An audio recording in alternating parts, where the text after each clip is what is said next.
Hey GBCYM, this is your youth pastor Jeremy with another devotional thought this week as we continue through the Gospel Project. This week it's a little bit of an odd story. Maybe you haven't read the book of Hosea before, but it's not necessarily something you would read in a children's Bible or anything like that, because it's kind of an awkward story. See, what happened here is God called the prophet Hosea to go and marry this woman named Gomer. Now, Gomer didn't necessarily make the greatest choices and was really unfaithful in her relationship to Hosea. And so what we're going to do is we're going to hit pause here. We're going to have you guys read some of this really awkward story, but trust me, we'll tie it together at the end. So hit pause now. So as you read, you could see that really the story of Hosea and Gomer were very similar to God's relationship to Israel. That God proved himself to be faithful over and over and over again. And it was Israel that kept cheating on God, kept going and being adulterous in how they interacted with other nations, how they started worshiping other gods. And that didn't change God's faithfulness, though. That he was still faithful every time. And not only just faithful, but pursuing after Israel, the way that Hosea was called to pursue after Gomer time and time again, really regardless of the cost that it was to him. See, a lot of times we don't really think of our relationship with God like an actual relationship.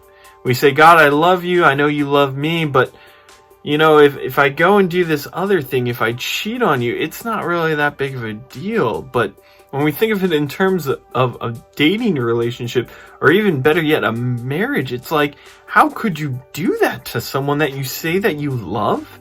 How could you willingly give yourself up to these other people, these other things, if you say that you love this other person?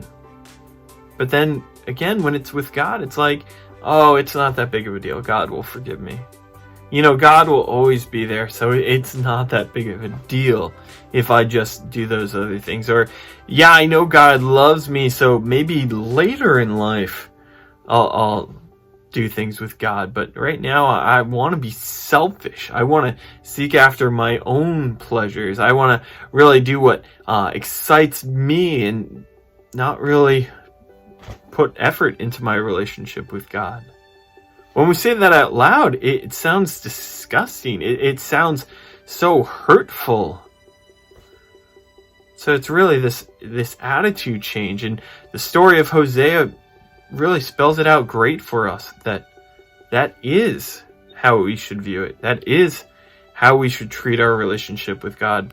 That it really is this covenant. It is this relationship that we're saying, God, I choose you over all else. So this week, I really encourage you to think of, how's your relationship with God going? Have you been cheating on him?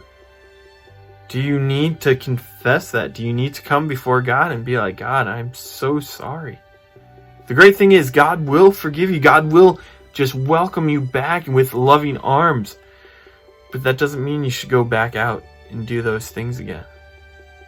Doesn't mean that you should just keep living that life that you know you shouldn't have, but really dive deep into your relationship with God. We hope you guys are staying safe. Hope you guys are staying healthy, and we really hope to see you guys soon.